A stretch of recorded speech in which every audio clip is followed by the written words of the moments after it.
What is going on, you guys? My name is SpyDeco64, and welcome back, everybody, to yet another NASCAR 164 scale diecast review. And here for today's 164 scale diecast review, we are going to be here today to have a look at and review here today at yet again another Shane Van Gisbergen diecast. Yep. Okay, so I wasn't supposed to, so originally this review was not supposed to even happen. However, though, some stuff changed, and basically, essentially, the recent shipment that came out with the Bubba Wallace race, when I was expecting that to come out much earlier.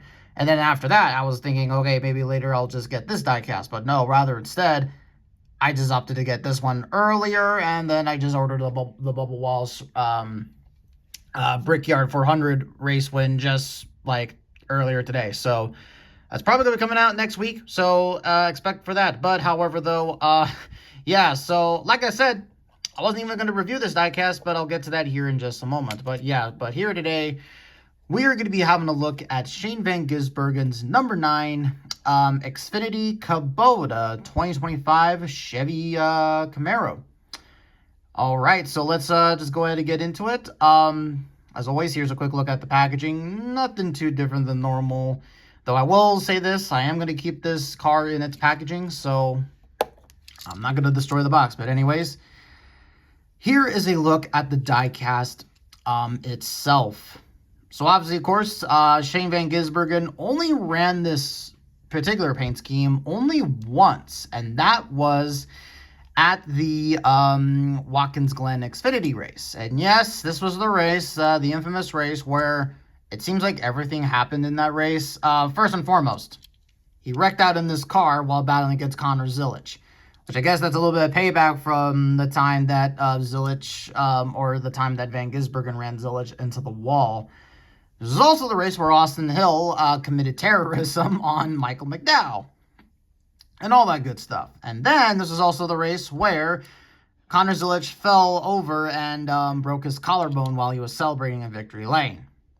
Like I told you, this was the NASCAR race where everything happened in one goddamn race. That is just crazy. Now, this car right here, unfortunately, this car basically ended up on behind the wrecker, and it did not see the end of the race. So that was pretty unfortunate right there. Now, as originally said before, I was not going to pick up this diecast. However, though, what changed my tune on it was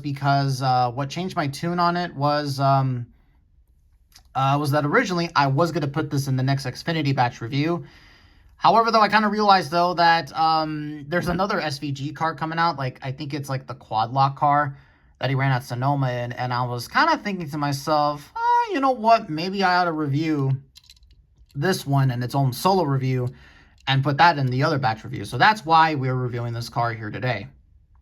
And to any of you that watched that long-ass intro, I'm so very sorry, but I just kind of wanted to explain why I'm reviewing this diecast. Because, again, I don't particularly look at these Xfinity cars by themselves.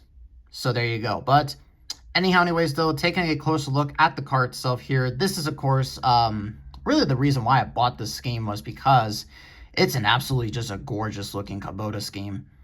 And it's weird because there are two different versions of this Kubota scheme. There's this one, and then there's the one Chastain ran earlier in the year where it had this similar design going across, but it was missing the silver K with the Kubota logo. And this also on the Cup version, this had a black hood. But then mid-season, they changed it to this scheme, and this was the scheme that Chastain ran a majority of the last few seasons of the races last year. Like he ran at Kansas, New Hampshire, Sonoma, some of those races and all that good stuff. I don't know why Kubota changed it. I mean, I'm not really complaining because I think that this is a lot more better. You know, that simple Kubota logo on the hood just looks so nice. That I do got to say, though, for myself. So, I don't know why they changed it. And, oh, by the way, what's actually funny is that Chastain's scheme, they did announce the pre-order for Chastain's Kubota scheme. They'll be running this year. And it's basically almost about the same, except they brought back that silver Kubota logo with the K in it and all that good stuff. So, I don't know. Maybe they were trying to test the waters, but we'll see. But, yeah. But with that really kind of being said, though, in mind, let's just go ahead and have a look at the sponsors here real quick. On the windshield banner, it says Xfinity right there with the windshield wiper on the front end. You got Kubota right there. You got WeatherTech.com.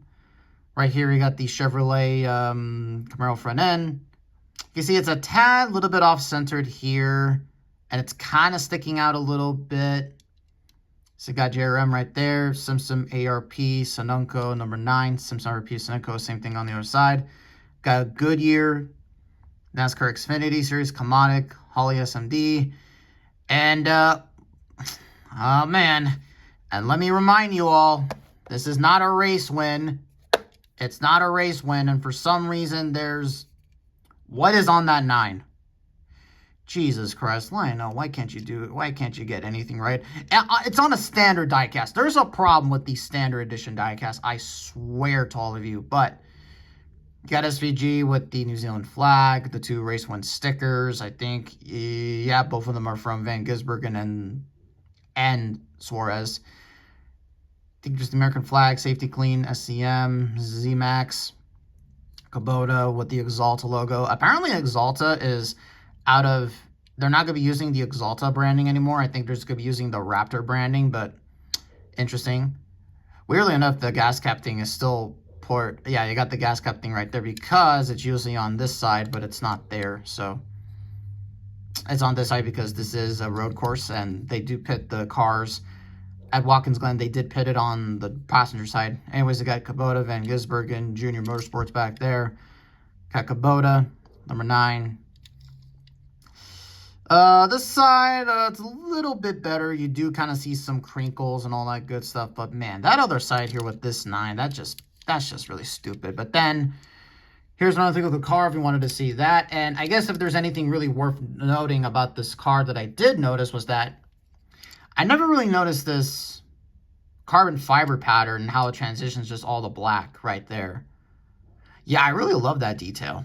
That looks pretty good. Yeah, overall, I like that look a lot. Okay, so there you go, guys. Something different than we normally do. We don't really normally take at these standard edition cars, especially these Xfinity cars. And again, I've mostly said this, but back when I did used to upload these videos, when I did, used to do an upload on these Xfinity cars, they really did not get the views. They really did poorly in the viewership. And so that's why I do the batch reviews. And what would you know? They do better in that view count. So we'll see how well this video does. But yeah. So like I said before, I'm most likely going to be keeping this diecast in its box. And yeah. Overall, really good looking car right here. Definitely, I would say, for sure, for like especially for the Van Gisbergen fans, especially as a car that you should pick up. And yeah, just overall, really good diecast. All things considered, even with some of those minor details, it's still very good. So thank you all so much for watching this video. Hopefully you all enjoyed it, and I will catch all of you in the next video.